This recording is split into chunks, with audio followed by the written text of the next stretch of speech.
విద్యార్థులైతే తెలంగాణ రాష్ట్ర వ్యాప్తంగా ఆందోళనకు దిగుతున్నారు. కొన్ని విద్యార్థి సంఘాలు అయితే అమర నిరాహార దీక్ష కూడా పూనుకుంటున్నాయి. అయితే దీనికి సంబంధించిన పూర్తి విషయాలను తెలుసుకోవడానికి మనతో లైన్లో ఉన్నారు. చెప్పండి, ఇప్పుడు తెలంగాణలో పరిస్థితి ఏ విధంగా ఉంది? ఇప్పుడు ఏదైతే ఇది తెలంగాణలో మరోసారి నిరుద్యోగులు ఈ రోజు ఆందోళన చెందుతున్నారని చెప్పవచ్చు.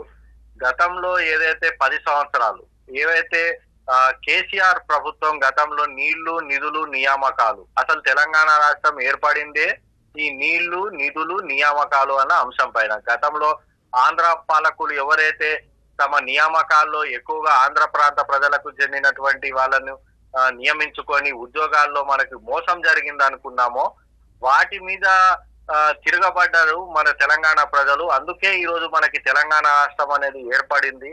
తెలంగాణ రాష్ట్రం ఏర్పడి 10 సంవత్సరాలు అయిపోయింది. ఇప్పటికీ 10 సంవత్సరాలు అయిపోయినప్పటికీ నీళ్లు నిధులు నియామకాలు, ముఖ్యంగా నియామకాల గురించి ఇప్పటికీ కూడా ప్రజలు రోడ్ల మీదకి వచ్చి, యువకులు రోడ్ల మీదకి వచ్చి ఈ రోజు ధర్నాలు చేసే పరిస్థితి రావడం అనేది మనకు ఒక రకంగా చెప్పంటే సిగ్గుచేట అనే చెప్పుకోవాలి. తెలంగాణ రాష్ట్రం ఏర్పడినాక కూడా ఇలాంటి పరిస్థితి ఏర్పడడం అనేది ఇది పాలకులు ఎవరైతే అది బీఆర్ఎస్ కావచ్చు, అటు కాంగ్రెస్ కావచ్చు, ఎవరైనా కావచ్చు, వాళ్ళ అసమర్థతగానే ఈ రోజు మనం చెప్పవచ్చు. ఇప్పుడు ప్రస్తుతం ఏదైతే ఈ డిఎస్సి అభ్యర్థులకు సంబంధించినంత వరకు ఆందోళన ఉందో ఇది ఖచ్చితంగా ఇది కాంగ్రెస్ పార్టీ దీని మీద ఖచ్చితంగా వారు ఏదైతే తగిన మూల్యం చెల్లించుకునే రోజులు దగ్గర పడ్డాయని మనం చెప్పుకోవచ్చు. ఎందుకంటే కాంగ్రెస్ పార్టీని నిరుద్యోగ ప్రజలందరూ కూడా నమ్మినారు.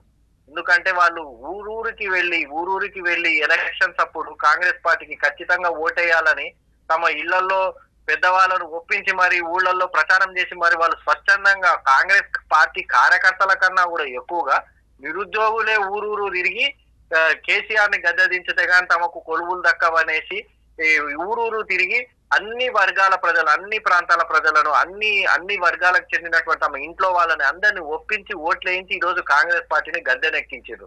మరి ఈ రోజు గద్దెనెక్కిన తర్వాత కాంగ్రెస్ పార్టీ చేస్తున్నటువంటి ఈ ఏదైతే వాళ్ళు కూడా రెడ్డొచ్చే మొదలాడు, అది దీనిలో ఒక కులం పేరు ఉన్నప్పటికీ ఈ సామెత వాడక తప్పడం లేదు నాకు.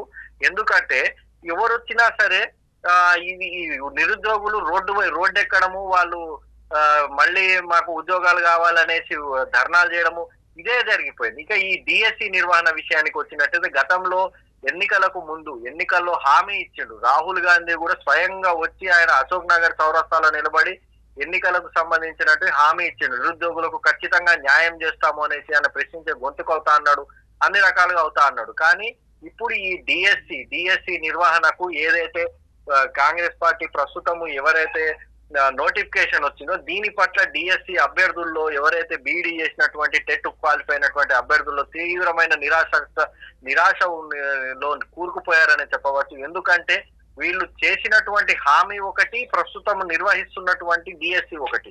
ఇది ఖచ్చితంగా ఇది మెగా డిఎస్సి అయితే కాదని చెప్పవచ్చు. మెగా డిఎస్సి అనేసి పోస్టులను పెంచి ఆ తర్వాత వాళ్ళు పోస్టింగ్ వేస్తామన్నారు.